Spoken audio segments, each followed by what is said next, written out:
Bonjour, je suis Véronique Bonjour, je suis Michel. et bienvenue sur notre toute nouvelle chaîne Callisto. Nous avons voulu l'appeler ainsi en hommage à la Grande Ourse, cette Grande Ourse qui est une table d'orientation céleste pour trouver l'étoile polaire, cette étoile qui a guidé les rois mages. Et nous avons voulu créer une table d'orientation spirituelle pour que chacun puisse trouver sa voie à travers les portes de l'invisible.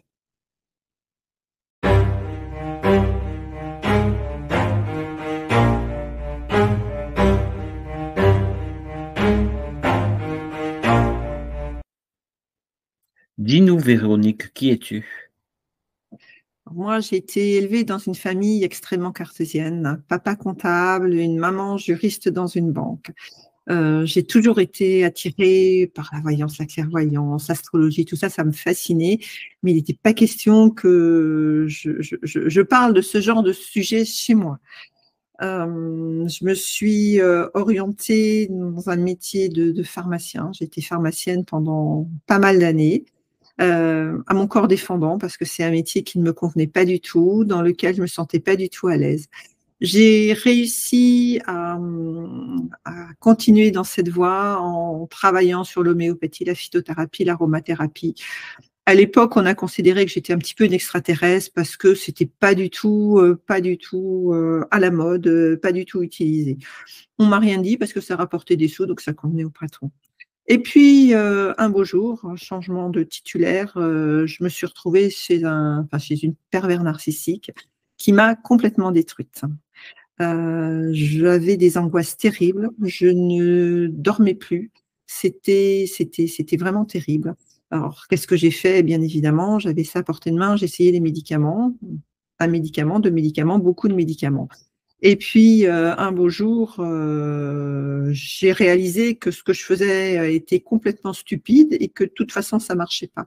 Donc, j'ai une amie qui était infirmière qui m'a proposé de faire du Reiki. Alors, j'étais tellement désespérée que j'ai été voir un maître Reiki qu'elle m'avait conseillé, sans savoir ce que c'était et heureusement parce que sinon je n'y serais pas allée. Et suite à cette séance, j'ai pu dormir 5 heures. Alors ça, c'était le paradis parce qu'après avoir passé des nuits blanches pendant des mois et des mois, ça a fait beaucoup de bien de pouvoir dormir 5 heures d'affilée. À la suite de ça, j'ai dit la technique, elle est géniale et je me suis formée. Alors, je me suis formée niveau 1, niveau 2, niveau 3, maîtrise. Et j'ai voulu m'inscrire à la fédération de Reiki et j'ai remarqué qu'il me manquait des tas de choses pour pouvoir prétendre être un maître enseignant qui transmettait le maximum de choses. Donc, je me suis reformée niveau 3, niveau 4 avec quelqu'un d'autre qui est dans la filiation de Nita Mokanu. Et le Reiki, pour moi, c'est quelque chose, un outil absolument génial. C'est un outil qui ouvre les portes. Et à partir de là, j'ai eu une fringalité aiguë de tout ce qui était formation. Donc, j'ai voulu en apprendre, en apprendre, en apprendre. Donc, je me suis formée à la sophrologie, à l'hypnose régressive, au tirage de cartes, au tirage d'oracle, à l'EFT, à la cohérence cardiaque, à l'Access Bar. Qu'est-ce que j'ai fait? J'ai fait encore la réflexologie plantaire et du massage Kobido. Toutes ces techniques ne me correspondant pas, j'ai fait une petite sélection à l'intérieur et je suis restée avec mes quatre domaines de prédilection. Suite au Reiki Ushui, je me suis formée au Reiki Shambhala, qui est une connexion absolument géniale avec les maîtres ascensionnés, et j'ai fini avec le Reiki Acturien, qui est une connexion donc avec les galactiques et les dragons. Voilà, voilà. Et je Euh, crois, Véronique, aussi que tu as fait une formation sur les runes. J'ai fait aussi une formation et je suis toujours en cours de formation sur les runes que j'utilise non pas en tant qu'outil divinatoire, mais en tant que technique de soin, puisque c'est plutôt vraiment quelque chose qui me correspond. En 2011, quand j'ai terminé ma formation de maître Reiki, j'ai ouvert mon auto-entreprise pour faire connaître cette technique aux gens parce que je trouvais que c'était absolument, absolument génial. Et puis, bon, petit à petit, j'ai associé des techniques qui m'ont vraiment parlé. Et en 2021, suite aux événements, il y a eu la goutte d'eau qui a fait déborder le vase, donc j'ai laissé tomber la pharmacie. Et donc, je ne travaille plus qu'en tant qu'énergéticienne. Je suis en plus artiste peintre. Je fais des tableaux de géométrie sacrée. De très Et, beaux tableaux. De très beaux tableaux. et je lance un accompagnement pour aider les gens à faire une reconversion professionnelle, chose que j'ai parfaitement maîtrisée tout au long de ma carrière. Voilà ma triste vie. Qui est loin d'être triste, au Et bien contraire. chargé. L'épanouissement complet, maintenant. Et toi, Michel, qui es-tu? Alors moi ça sera très rapide parce que j'ai pas autant de formation que toi, Véronique.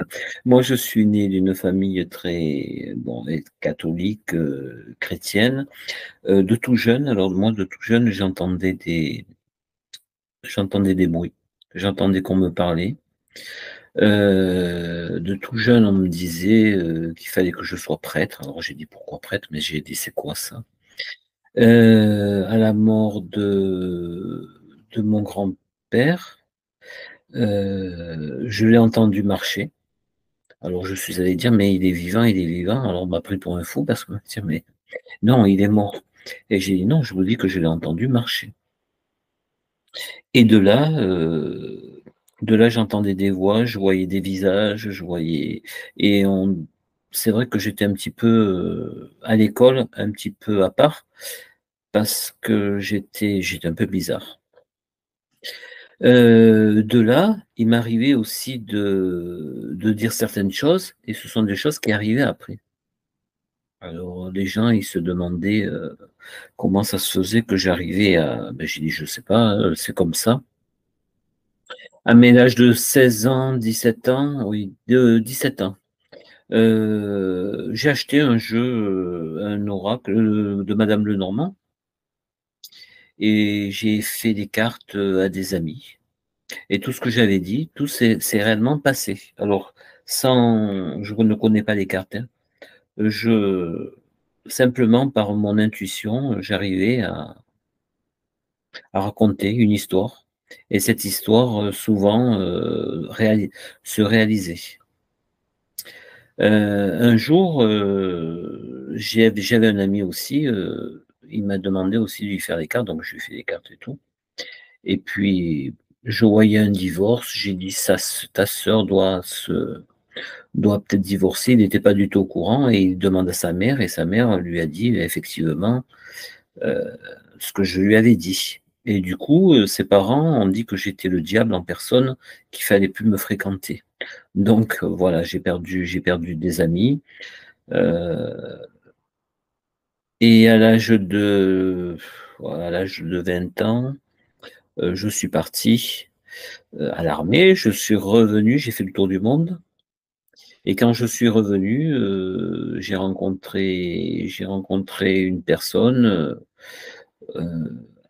à qui j'avais fait une consultation, et il avait une radio locale, et il m'a proposé donc de faire de la voyance sur cette radio locale. Donc j'ai accepté.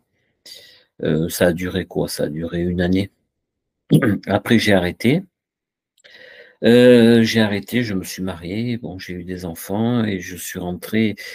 Alors, au début, je me suis mis à mon compte en tant que médium, et c'est vrai qu'il y a 50 ans de ça, c'était assez caché. Donc, il fallait pas trop, il n'y avait pas de pub, il n'y avait rien, il n'y avait pas les réseaux sociaux, il n'y avait pas.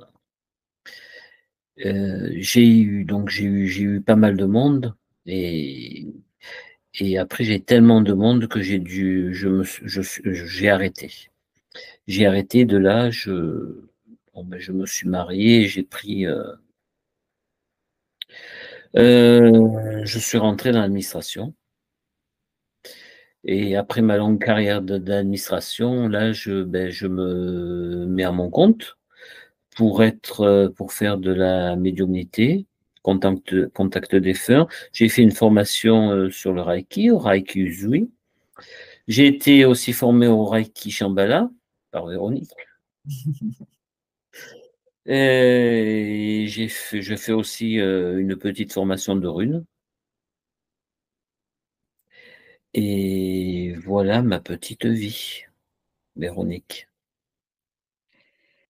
Et Michel, rappelle-moi pourquoi nous avons voulu créer cette chaîne alors qu'il y en a des tas sur le même sujet? Alors, nous avons voulu, justement pour sortir des sentiers battus, pour prouver que l'on peut dire, les choses simplement sans artifice. On y croit ou pas. Mmh. Ce qui est important, c'est que ce soit fait avec le cœur de chacun et chacun se fera son opinion. Alors, nous allons essayer d'être à l'écoute de chacun, de chacune et de proposer la meilleure solution possible. Nous ne détenons pas la vérité, chacun a sa vérité et toutes les vérités sont bonnes à entendre. Nous aborderons nos domaines de connaissances et de prédilection. Peux-tu nous en dire un peu plus pour découvrir cette nouvelle chaîne? Nous allons parler énergétique, nous allons parler spiritualité, nous allons parler contact avec l'invisible, nous allons parler médiumnité, nous allons parler technique, nous allons parler lâcher prise. Je vous proposerai des séances de sophrologie ou d'hypnose et nous organiserons des émissions questions-réponses pour pouvoir répondre à vos questionnements par les cartes, par la voyance ou par les deux selon notre humeur du moment. Quel beau programme et nous ferons aussi venir des participants qui pourront nous donner les points de vue, des personnes non connues pour avoir une vision différente du monde. Notre but est de vous faire connaître des pépites cachées. Je vous souhaite une très bonne soirée. À bientôt. Bonne soirée à tous et merci de nous avoir écoutés. Au revoir. Callisto, la chaîne qu'il vous faut.